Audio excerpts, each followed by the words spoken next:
Fantastic. We've actually brought two panels together, according to Manisha. So we are going to be talking about next, I guess, privacy and security in crypto and the rise of L2s and blockchains. Is that correct, Manisha? Do I have that right? Absolutely. I think we've like, it's of course, like, anytime we have great conversations, we do. I mean, like, it's again a 15 minutes panel, but it made all the sense to add both panels since mostly it's also about, about privacy and security plus moving Mhm. fast and navigating uncertainty in Web3. So I think they both go hand in hand. It would be a great discussion.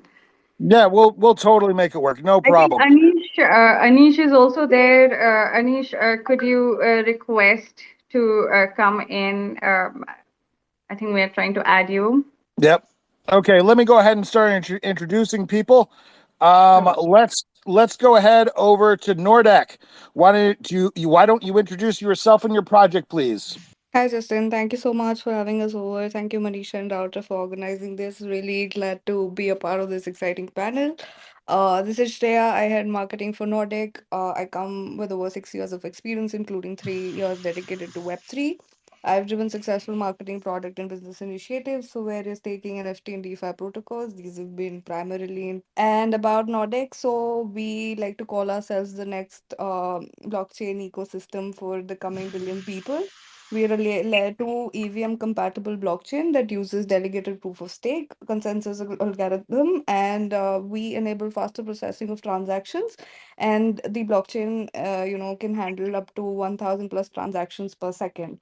We are zero gas fee, which enables us to bring mainstream adoption of Web3 payments and gaming to masses.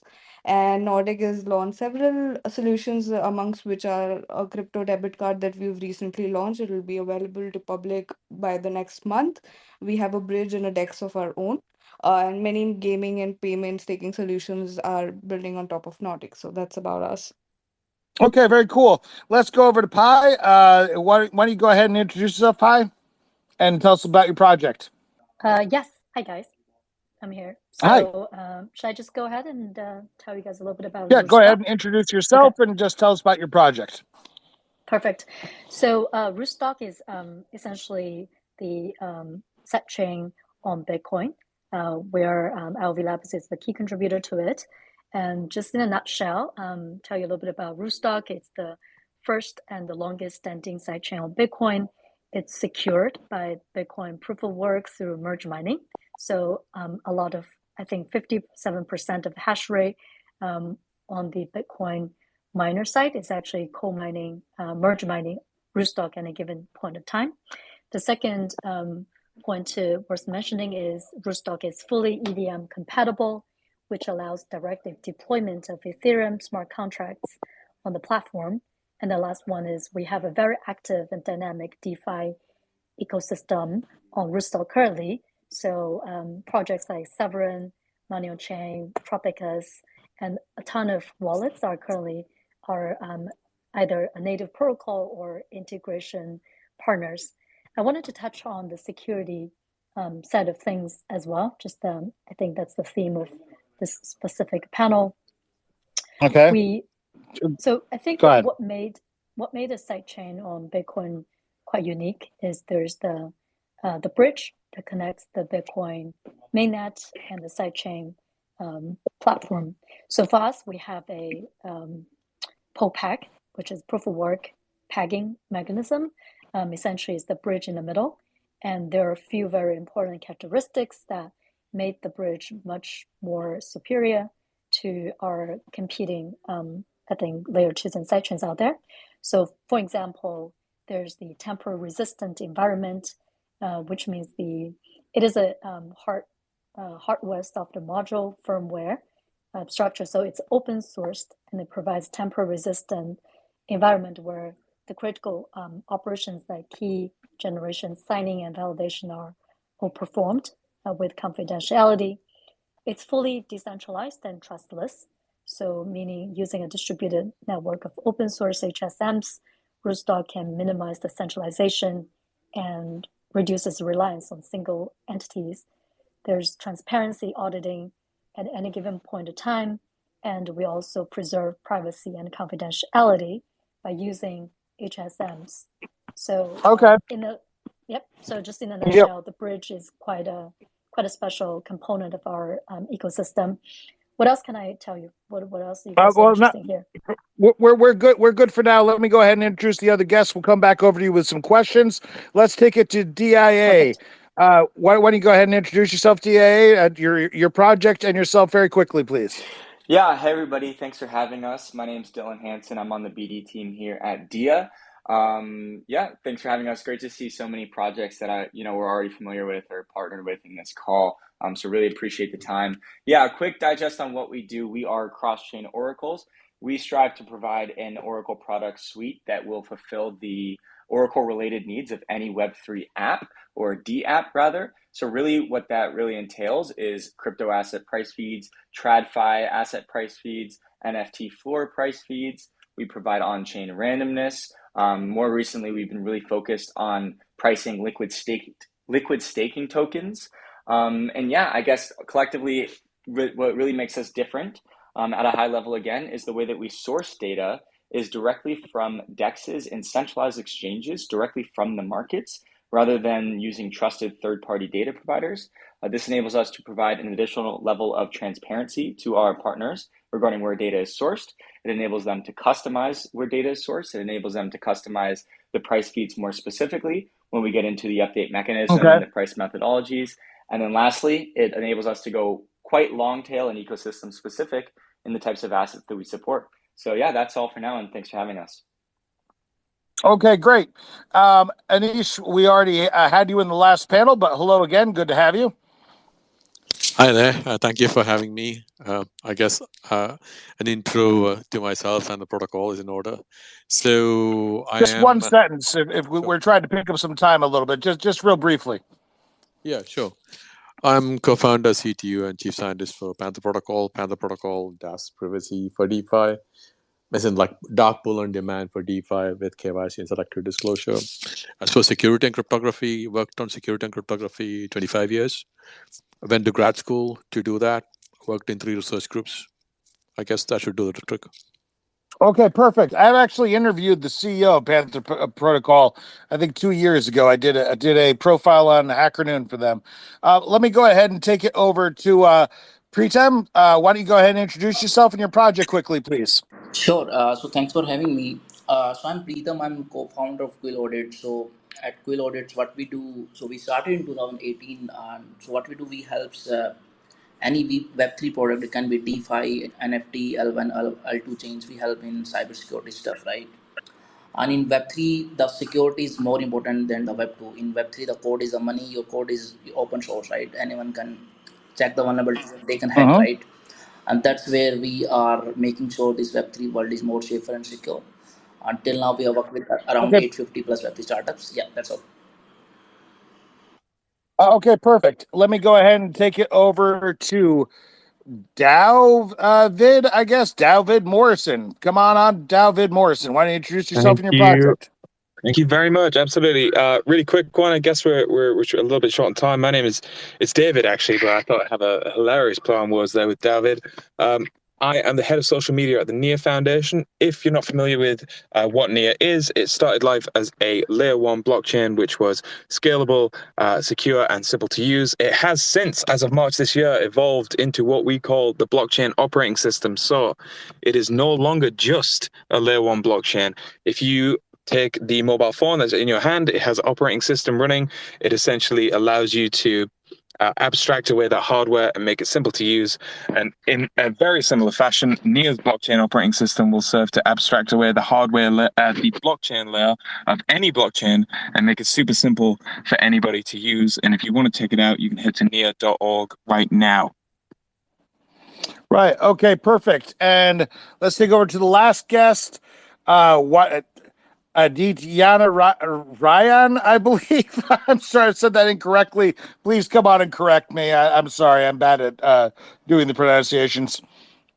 Yeah, hi. Thanks for having me. My name is Aditya, and I am the co-founder of Limov. So we are in the space of health and wellness for the last about 5 to 6 years. We launched Limov about 1.5 years back. So we have what we do at Limov is mainly we act as a platform, or in fact an ecosystem in the space of health and wellness, whereby we connect the general users and the practitioners like the dietitians, fitness trainers, doctors, and people like that. So what happens is, from a user's angle, we have various projects inside Limovers. Like, for example, one which is already live is a move to earn and a burn to earn project that we have. A user can enter into the Limovers app and take part in the project, and they can gain Limo tokens. We have our Limo utility token called Limo, which is already listed on Bitmart and Poloniex and waiting for tier 1 exchange very soon, within a month's time. Okay. So that is happening, and this entire platform called Limovers acts as an entire ecosystem for the entire health and wellness domain. So that's what we do in a brief note. Okay, perfect. So, I mean, I put to the panel at this point, in 2016, 2017, blockchain was immutable. It was the most secure place that you could put your money. This was in every white paper that I read, and I read a ton of white papers back in those days during all those ICOs.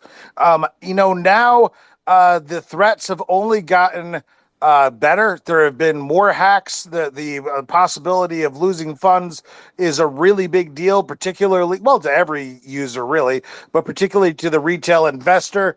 Nordek, what is the most important thing to address in order to handle this? We've got AI now working on this as well, on both sides of the equation. Their tools are only getting better. They only get more determined. And you've got, in some cases, whole states that are funding people trying to hack into blockchain. What can we possibly do to fend off these onslaughts and keep our users safe? Absolutely. Thanks for asking the question, Justin.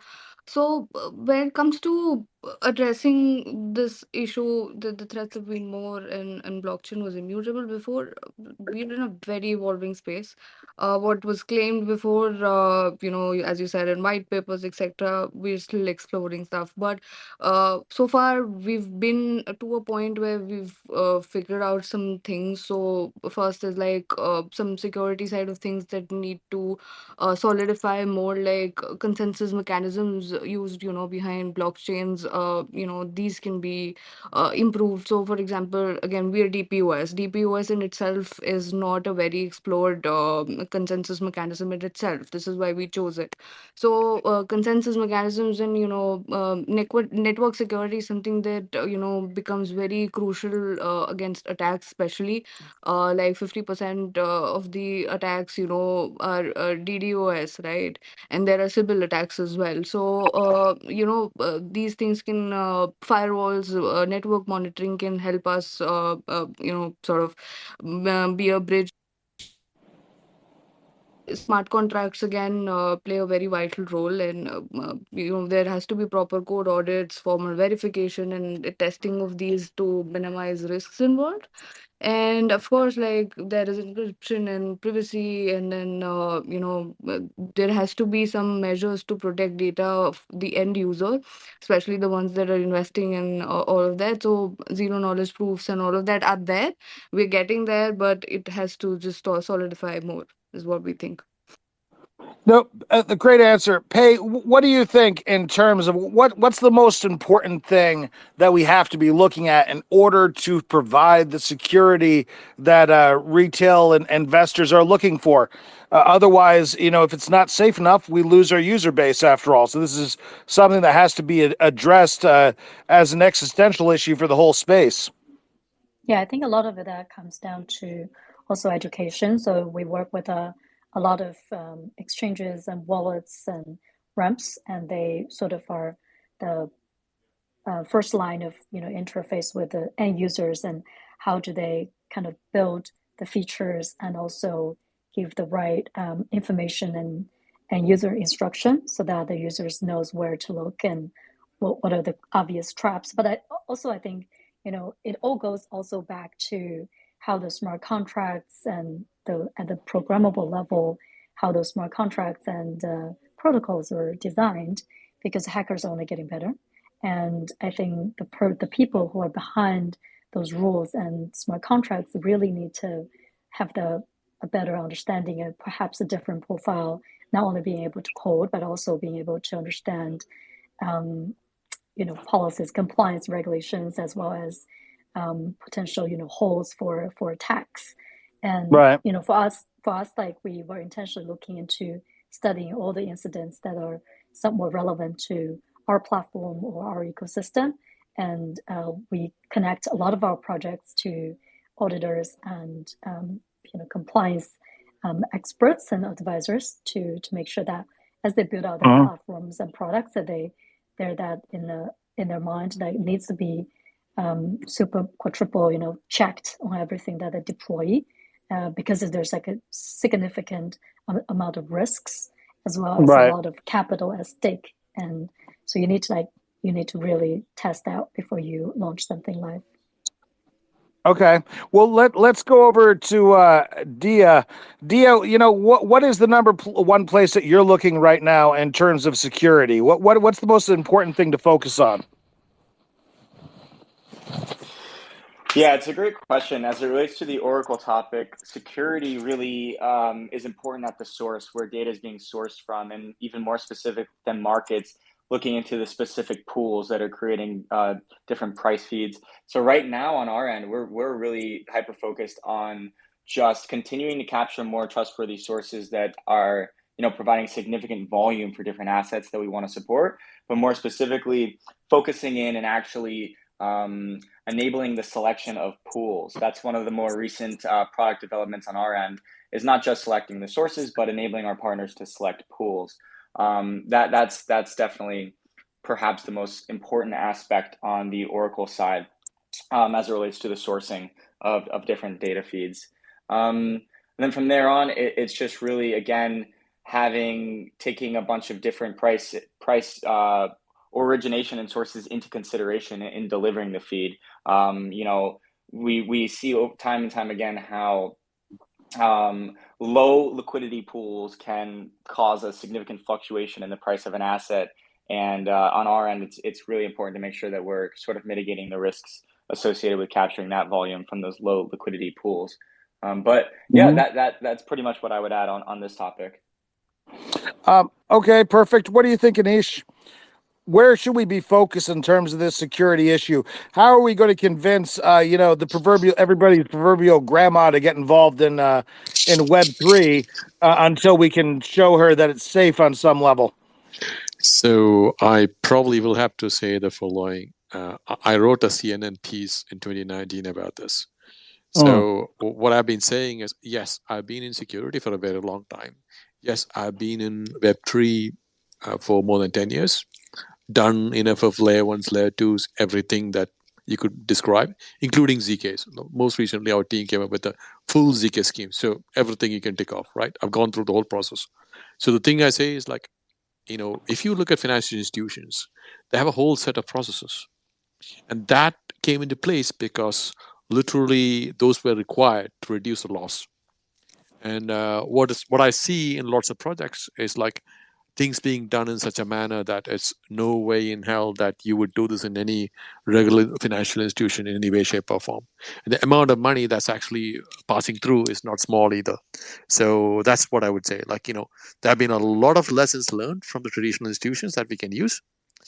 Cryptographic mechanisms, other than a few new ones, are pretty much standard. Like we have MPCs in traditional finance. ZKs were not there in traditional finance. Okay, that I agree. Languages were there, DSLs were there. A lot of the things existed. We didn't deploy smart contracts, but it's not the smart contracts that literally fail straight up. It's a lot of the attacks, social engineering attacks that happen, and all of that had existed in all the other places, and they have found different ways of reducing it. Maybe we can learn all those things and try find ways to improve this. A, have standards. B, have test vectors and tests, and have a very rigorous process of deploying something and testing it before you deploy it, and also have mechanism to escalate. Incident response is pretty much, I don't want to use the word on this forum, but you know what that is. So those are things we could learn from other people. Try to get the most from everybody that's gone before us. That's what I would say. Right. What do you think, Preetam? It's very easy to tell everybody your keys, your crypto, and tell everybody that they should cold storage their own stuff. Yeah, you could just self custody everything, but so few consumers whose experiences with Web2 and TradFi are going to be willing to do that. So, what do we do for them who are like? I think don't you think that most traditional finance customers would think that that's an insane amount of effort to go to compared to using like their bank app? What do we provide for them to try and help make security like a real thing for them?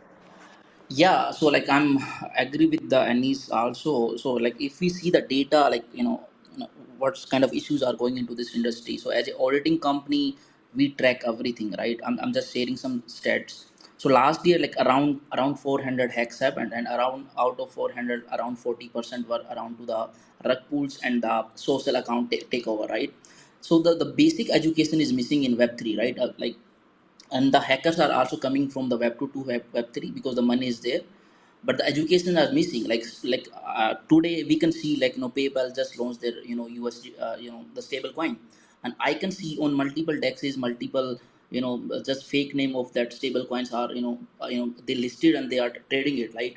And on those smart contracts, like I can clearly see, like we having one tool where you just paste the address of the any token. It will give the analytics, like is it the CF token, should I invest it or not, right?